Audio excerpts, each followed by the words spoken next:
This is a story of how I went from being a depressed contractor working 80 hours a week to scaling 5 construction companies beyond $5 million as a 41-year-old living in North America. There was a time when I had to shut down my business. My revenue I was doing every month was over $100,000, but in reality, I was losing money and going into debt. I had worked with 3 different coaches. None of them could help me at the time. And there was a point where I seriously questioned if this industry was even worth staying in. Fast forward to now, I've helped 5 construction companies scale beyond 5 million. I've helped generate over $11 million in profit for contractors. And most importantly, I've got the free time I always wanted to spend with my family. Basically, I built an inspired life for myself that I've always wanted. I didn't have it easy though, and I'm going to share everything in this video, including the critical mistakes that destroyed my construction business, so you can avoid them and save your company. You might think these lessons aren't for you, and this is exactly what I thought before I had to close my business. So with that being said, let's get right into it. Before scaling any company, before having any success, before any of this even happened, I was just a regular 18-year-old guy living in Canada. I started on the tools in construction, did a number of different trades, ended up on carpentry framing, loved being outside, framing houses, got good at it, became a foreman, led a crew, and decided I wanted to move out and start my own business. So I started off as a subcontract framer, did that for a number of years, got really good at it, started doing luxury homes, and then thought, I want to scale up. I want to be the general contractor. I want to have my own clients, not work for, other home builders. So I moved into getting into some real estate flips and remodels for clients. And one thing led to another. And I actually grew my company really quickly. I was able to triple revenue in 1 year.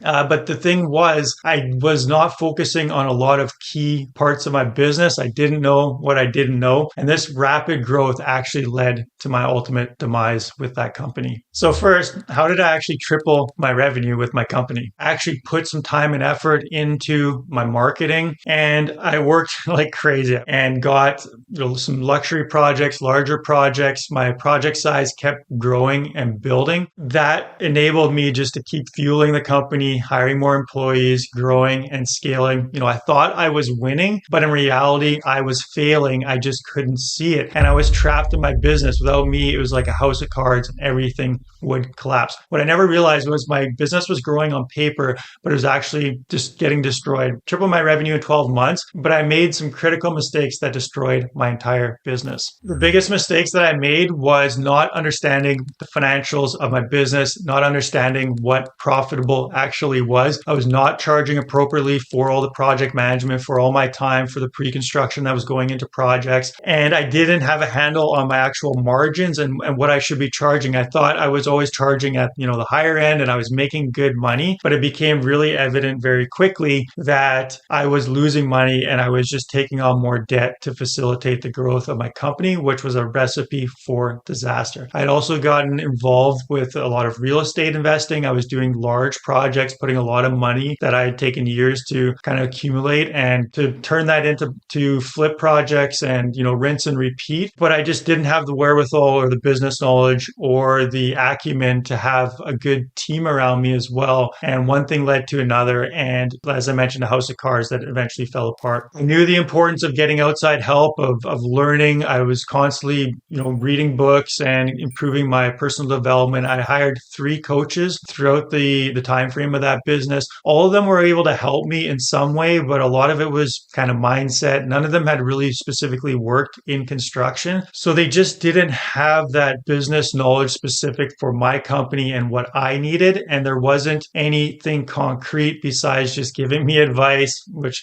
it was good at the time, but it didn't really build my business. It just gave me some direction and left everything up to me. So as the business started to fall apart, it got worse and worse. I took on loans and debt to facilitate the growth, thinking I just need that next project. That we were landing large projects, so it seemed like we were winning. But when we sat down at the end of the day and realized we're behind on taxes, we're behind on payments, you come to that realization that you've messed up, you've failed. It was such a hard time in my life. We ended up having to lose our house. We lost essentially everything that we owned, starting from scratch, having to go to my family and have people know that essentially all of the success I had built was, I thought at the time, for nothing. It was a very dark time in my life. And I had to turn it around. There's a famous saying by Henry Ford, failure is simply the opportunity to begin again, this time more intelligently. So I wasn't able to just start over right again. I had to let the dust settle. But this time around, as I rebuilt myself, I did it with intention, with intelligence,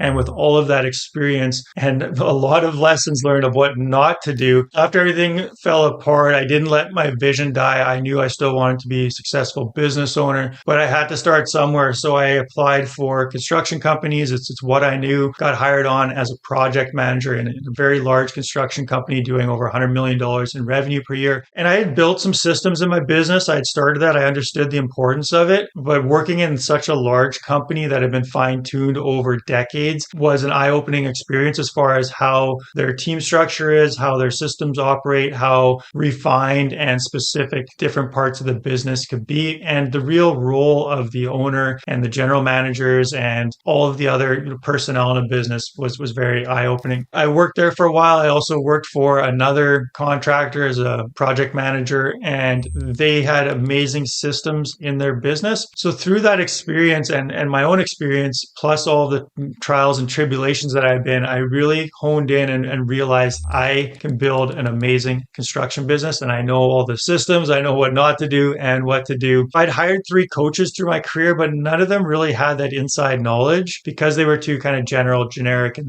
mindset focused. So at this point, I'd had well over 15 years of knowledge and experience in the construction industry through various businesses. Before my business collapsed, I was already starting to coach and mentor people. I'd started a mastermind group coaching sort of program, as well as been facilitated with other people in my city who were starting businesses. And it opened my eyes that I had so much knowledge and ability to help share with them. And we were able to help them scale up and grow their company very quickly. What I thought like basic type of advice. And now that I knew this is how you do things, it was so easy to like see them progress. As I coach more and more companies, specifically contractors, we refined the system, provided documentation, built out their software, and helped them scale beyond $5 million for multiple companies. And it was so rewarding and assuring for me when I can see things click for someone. I can walk into a business and say like, yeah, your actual profit margins are this, your overhead is this, you should not be charging this on your estimates. This process doesn't work for you. This is how you set up your sales process. This is how you do quality assurance on projects. So there's just so many little things to get right that it's difficult. But when you know the pieces and you can focus on what needs to be done in order, great things can happen very quickly. One of our clients, James, they started at a couple million, maybe 2 million or so. We were able to help them scale up well beyond 5 million now. They're closing some quite large projects, doing some government projects and things like that. And things were just out of place. Like the team was great. They had scaled up. They had some basic systems, but really it was just a lot of chaos. Everything lived inside the owner's head, did all the estimating, did all the project management. So we were able to come in, create specific roles, hire people for those roles, offload, delegate, improve profitability. They were able to double revenue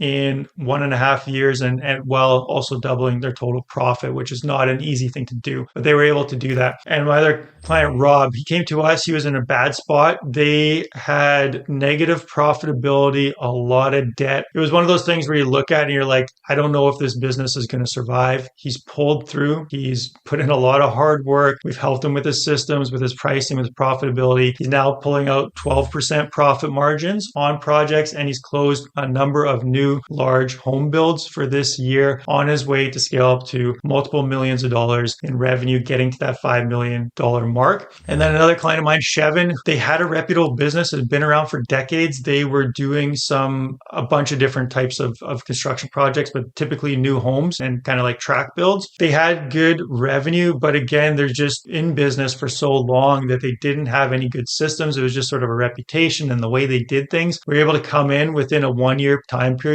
We installed systems and processes throughout his business, so he wasn't the one that needed to answer the phone. He only got contacted when he had to like have a qualified lead. We did quality assurance on their projects with checklists and everything, and they were able to start finishing projects weeks earlier. Normally, they kind of hit the end of a project and they had weeks of catch-up punch list stuff to do. None of that happened. They were able to turn better profits and scale their company on their way to high sevens, 8-figure company now. All of this, we've generated over $11 million of profit for contractors that have joined our coaching program. The coaching program has almost 100% success rate. This is the reason why we only work with contractors. We're very specific with general contractors who we can help grow. We don't work with other companies. We don't work with people who we know aren't going to get the benefit out of our program. So if we can't help them, we simply don't work with them, even if they've got a lot of money they want to invest, just because we know the program is not right for them. Here are the lessons I've learned with 20 years of experience in the industry. These lessons took me a lot of time, pain, and money to learn, but I'll reveal them here in just a minute. I can remember breaking down in my bedroom, crying, thinking my world is falling apart. Looking back now, I can attribute that to these specific lessons. So the first lesson that I learned was bad pricing kills good businesses. We had a fantastic business, great people, happy clients. On the outside, everything looked amazing. It looked like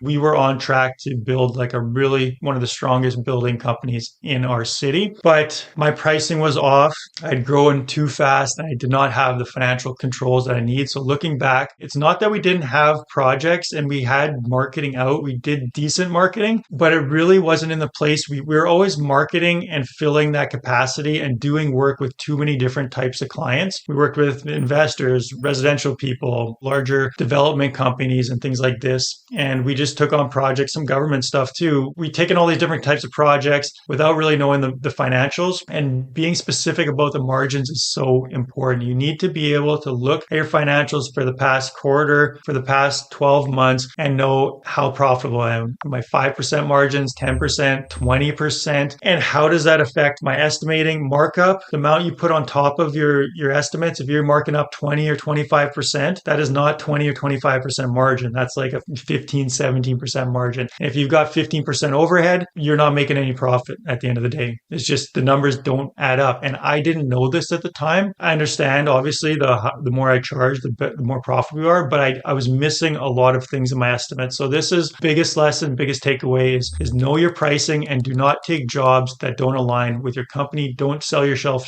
short. Don't take on projects just to stay busy. It's not worth it. And make sure you're marketing at a very high level and only taking projects that you know can fit your production pipeline, fit the type of services that you want to do, the type of clients that you want to work with. When you've got those things in sync, you can just keep ratcheting it up and build a beautiful company. The second lesson that I learned is cash flow matters more than growth. Just growing really fast is a recipe for disaster unless you have really good financial controls with deposits, invoicing, and you've always got a very tight pulse on your numbers. Things can go off the rails really quickly because when you take on a larger project, you've got now larger expenses, larger bills, larger cash fluctuations. And if you miscalculate that or you don't have enough money coming in from new projects, which is often happens beginning of the season, you think, oh, we finally reached the point of our business where we want to be. We've got these 5 new projects. We're going to make, millions of dollars this year. And then you get kind of to the end of those projects and you realize that they're all kind of stopping at the same time. You don't have new projects coming in to continue that cash flow. And now you are in a really rough spot, wondering how you're going to make payroll, how you're going to pay your bills. And even companies that are profitable, if they don't manage their cash flow properly, can go bankrupt because of that mix mash of money coming in and money going out. Another lesson I learned the hard way is debt can hide problems in your business. That's why you need to be looking at your financials and you need to have a banking system, the way that your bank accounts are allocated to ensure that you always know where your money is and you're setting money aside for specific things. Taking on debt to facilitate growth can feel right in the moment. And there's some gurus out there that say, hey, there's good debt and bad debt. And if you can get good debt, take all the debt that you can get. But most business owners, especially contractors who are growing, you haven't lived or experienced a business at that size yet. So if you're at 2 million going to 5 million, realize that taking on debt to help get there with investing in whatever may make that 5 million just a more chaos, more craziness.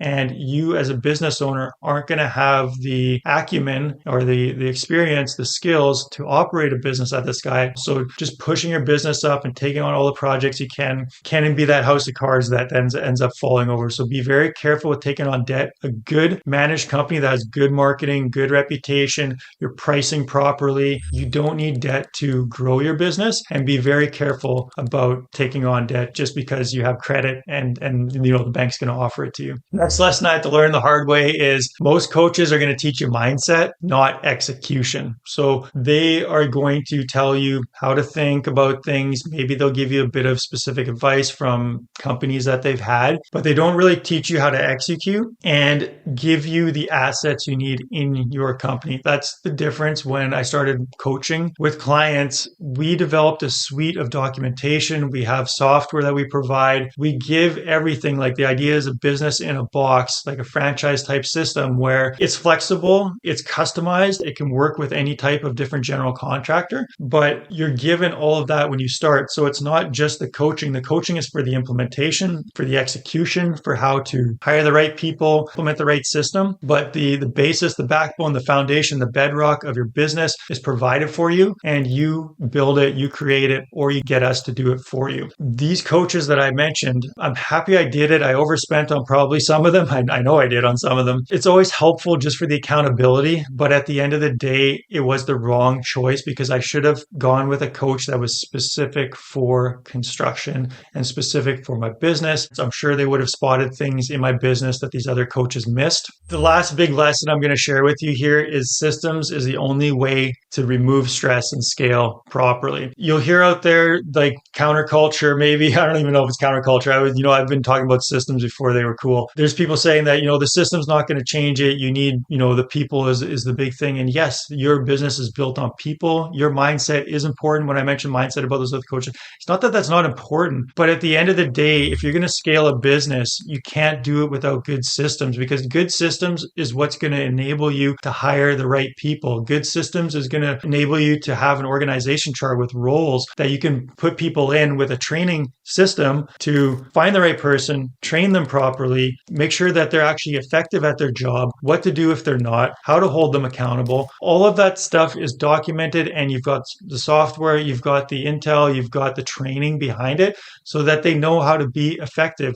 Of course, you still need a competent person, and you need someone who's willing to be incorporated into the culture of your company and actually gives, what's going on. Of course, you need that. Good systems enable good people to make great companies. You don't need the most amazing people. Yes, you want A players. There's going to be a lot of people in your company that aren't going to be top-notch, amazing A players, because you would never afford a full company of these types of people. You need systems and processes in your business. That's what's going to give you efficiency, profitability, ease of mind. You're never going to be able to take a vacation without having good systems in place. Even if you bring in a general manager who's amazing, who's built a business, who can run everything without you, they're going to have a hard time, and it's going to end up falling on you if there's not good systems and process in place. So this is a must, and it's something that you need to get into your brain of, like, I need to work on my business to build these out, or find someone like us who can help you with it so that you can enable your people to be great, because good people with good systems make great businesses, and their jobs are just going to be so much more fulfilling because they're not scratching their head wondering what they need to do every day. It's all there. It's fine-tuned. It's efficient. Everything I learned after scaling 5 construction companies to 5 million and helping contractors generate over 11 million in profit took me a lot of hard work, time, and effort. But in my coaching program, I work with you one-on-one so you can save years of time and scale your construction company by building systems. But since our success rate is almost 100%, we don't accept everybody. We do not accept contractors who are not willing to put in hard work on their business. We don't accept contractors who don't value systems, and we don't accept contractors who aren't serious about their growth. So if you're serious about scaling your company with systems, click the first link in the description below to apply to work with us in our coaching programs. And if you want to see how I scale a construction company beyond 5 million, then watch this next video where I break it down for you.